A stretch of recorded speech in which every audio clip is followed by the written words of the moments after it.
बिस्मिल्लाहिर्रहमानिर्रहीम। अस्सलाम वालेकुम। This is Waqas Yunus again from AW law group. उम्मीद करता हूँ आप लोग सब खैरियत से होंगे।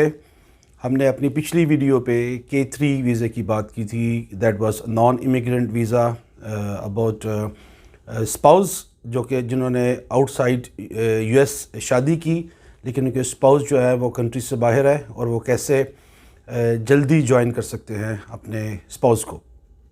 तो आज का नया टॉपिक है उन लोगों के लिए कि जो विद इन यूनाइटेड स्टेट्स शादी करते हैं एक फॉरेन स्पाउस के साथ, और उसका टॉपिक होगा गुड फेथ मैरिज। जब भी एक US सिटीज़न एक नॉन US सिटीज़न के साथ शादी करता है विद इन यूनाइटेड स्टेट्स, तो उसके लिए सबसे पहली चीज़ ज़रूरी है अपने इमिग्रेशन ऑफिसर को ये साबित करना कि ये शादी एक गुड फेथ मैरिज है। ये ग्रीन कार्ड के चक्कर में शादी नहीं है कि ग्रीन कार्ड मिल गया और उसके बाद हमने अपने अपने रास्ते जो है वो जुदा कर लिए। नॉर्मली तो नहीं है, अक्सर ये मैरिज फ्रॉड का केसेस हमारे सामने आता है, तो उसमें आपका केस डिले होता है अगर आप चंद चीज़ों का ख्याल नहीं रखते हैं। तो गुड फेथ मैरिज के लिए आपको चंद चीज़ों का बहुत ख्याल रखना है। नंबर 1 कि जब आप शादी करते हैं, अगर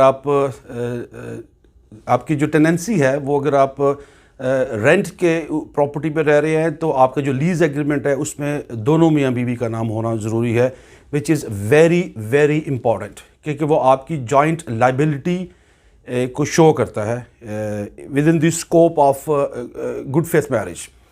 सेकंड, आपका जॉइंट बैंक अकाउंट होना ज़रूरी है। नंबर 3, आपका यूटिलिटी बिल के ऊपर जो भी आपके घर के यूटिलिटी बिल है उसके ऊपर आपका दोनों का नाम होना ज़रूरी है, जो आपको ये साबित करता है कि आपकी जो लाइबिलिटी है, आपकी जो रिस्पॉन्सिबिलिटी है वो दोनों की शेयर करते हैं एक दूसरे के साथ, which is good faith marriage.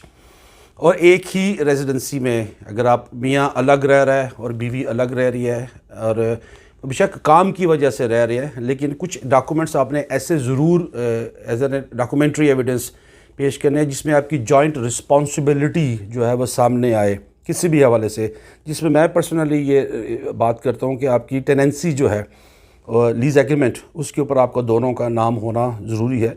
और उसके बाद आपकी बाकी बड़ी ही सेकेंडरी चीज़ें आती हैं जिसमें आपके रिसेप्शन की पिक्चर ब्ला ब्ला ब्ला, वो एक सेकेंडरी चीज़ों में आती है, लेकिन ये 3-4 चीज़ें बड़ी ही इंपॉर्टेंट है to show your good faith marriage to the immigration officer.